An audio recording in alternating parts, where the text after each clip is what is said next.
Yan, ilalagay ko na dito sa kawali itong chicken. Ilagay ko na rin itong sibuyas. At itong luya. Titimplahan ko ito ng asin. At ng paminta. Then lalagyan ko ito ng tubig.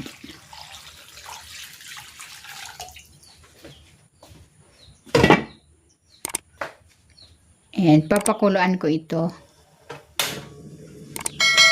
For about mga 40 minutes para malambot na yung chicken.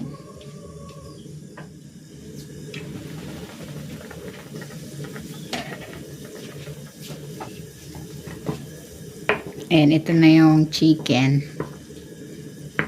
Medyo malambot na. Ilalagay ko na dito itong patatas. Carrots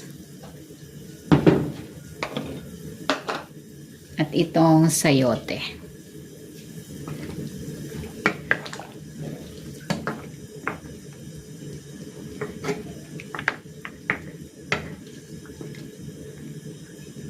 Ayan, tatakpan ko ito at itutuloy ko ang pagpapakulo nito hanggang sa maluto yung mga gulay.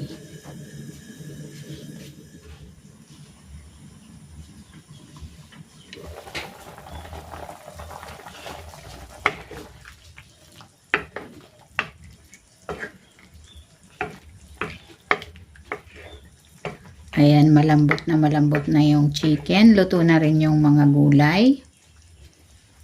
Maglalagay ako ng konting patis pampalasa, pero pwede kayong maglagay ng mga pampalasa of your choice.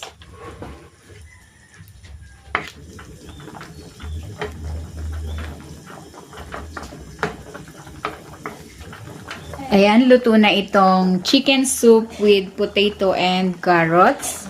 Hahanguin ko na ito.